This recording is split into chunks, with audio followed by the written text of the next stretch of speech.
Hi, this is Emma from EdTech Emma, and on this Getting Started with Google for Education, we'll be talking about Google Forms.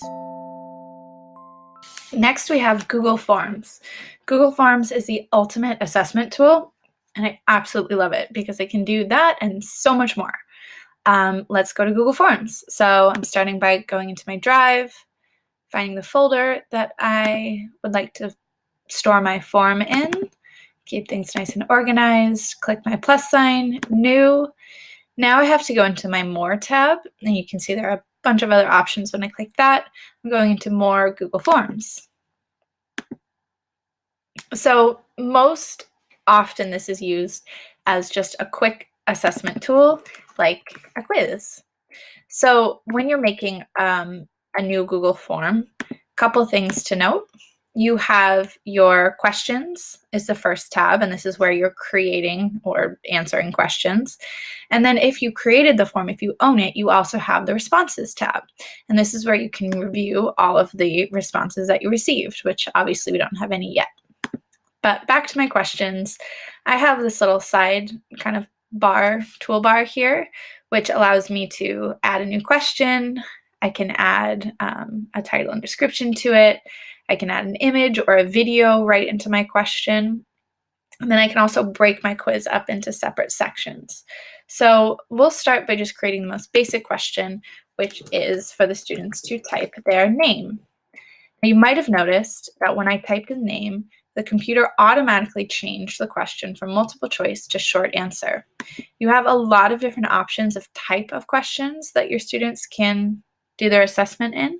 But what Google Forms will do is it will use its artificial intelligence to try and help you best format based on the question type. So it knows that name is usually a short answer question, and it knows if you're starting a question like what is, it'll probably give you a multiple choice question, or you can do it yourself. So we have name, I'll click my plus sign, new question, and I could say, what is the answer? And I might have, you see it changed it to short answer. I'm going to go back to multiple choice. And I could say option A, option B, option C, et cetera, et cetera. One thing you might also notice is that under suggestions, it has C and D. Again, this is using artificial intelligence to suggest what it thinks I might use. So it recognized A and B, it suggested C and D. So I could add those as well, and that just saves me a teeny bit of time. One great thing about Google Forms is the ability to duplicate questions. So a lot of times I might be giving students a grammar quiz, and I would have 4 or 5 demo sentences, and I would just change one little thing about one of the sentence for each question, and the question might be which sentence is grammatically incorrect, and they'd have to identify the one little change I made. So you can click this duplicate button, which looks like a piece of paper behind another piece of paper, and it will duplicate that, and then you could just make that little change. So again, ways to save you bits of time in creating your questions. You could create a new section, so that might have been my grammar section. This will be my paragraph section, and then maybe I have write a paragraph, blah, blah, blah, and it changes into paragraph. So those are the basics of creating a little kind of formative assessment in Google Forms, but it gets even better because in your settings tool, if you click settings, you have this option that says quizzes. If you click into that, you can toggle this on and make this form an actual quiz, which means you can assign point values and you can also give feedback. A couple options here.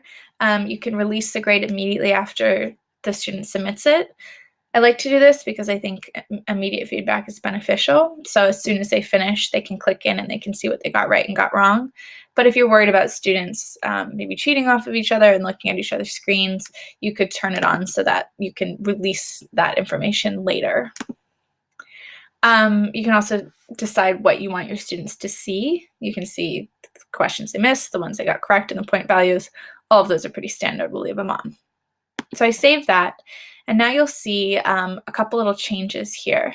It asks for my email address. This will just help the Google form find which students have entered the data, so that in Google Classroom, when you go back and maybe you are, if you remember this from Google Classroom, creating a quiz assignment here, and this is where you're using your Google form from, you can actually turn on a setting that will import those grades into Google Classroom so that they're not only in the Google form, but the student can see their score in Google Classroom as well.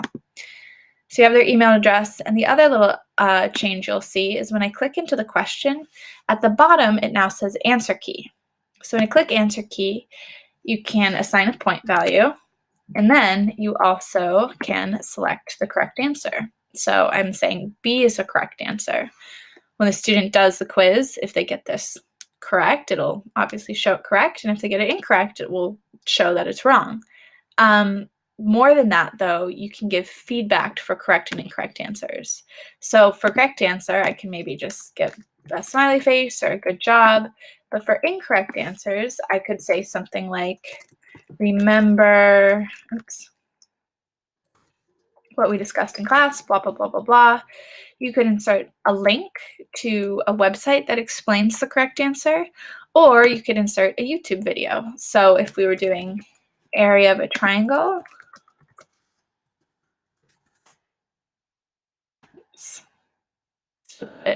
area of a triangle, you could insert a video that reminds the students how to find area of a triangle. So if they got it wrong, they could be asked to watch the video. Let's give it a try and see what it looks like if we were a student taking the quiz. So when you're building the quiz, you always have the option to preview it, and that's this little eyeball up here in the top right. When I click that, it'll open a new tab, and it'll show me what the quiz looks like. So I type in my email, my name, and then we'll get this question wrong, just so we see what that looks like. Next, we'll go to that paragraph section. I submit. And then it says your responses have been recorded. View. I can click View, and it will take me to a graded or marked version of my quiz. You'll see I got 0 correct out of the 10.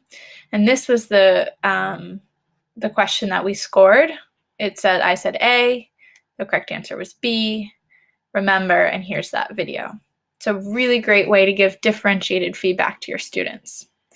As a teacher, I can now go in and I see I have 1 response to this quiz. I click on it and it'll give me a bunch of excellent data. Each time somebody fills out this quiz, it will add to this place.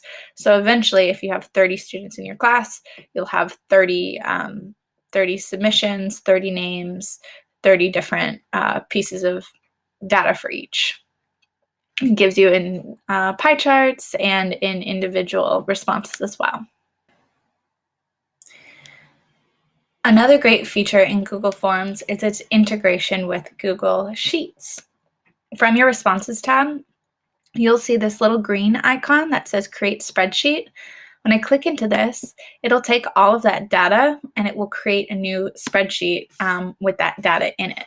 So when you go into your Google Sheet, you now see that this was my response data from the quiz.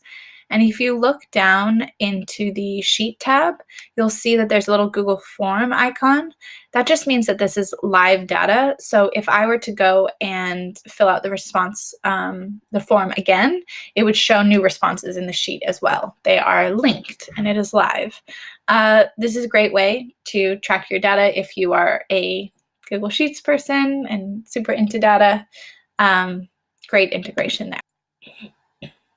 The best part about using Google Forms as an assessment tool is that when all is said and done, you are going to have some information from all of your students that might look something like this.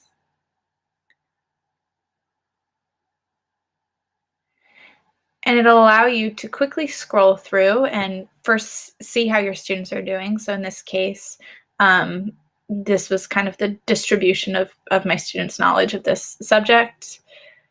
I have a breakdown question by question about the correct answer and how many of them answered correct. So I can quickly go through and see, like, we're doing a pretty good job here, but oh, look, this question, only, a minority of the class got the question correct.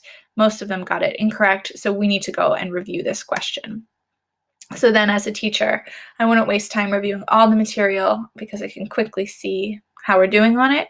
I can just go through and review the questions that actually need to be reviewed.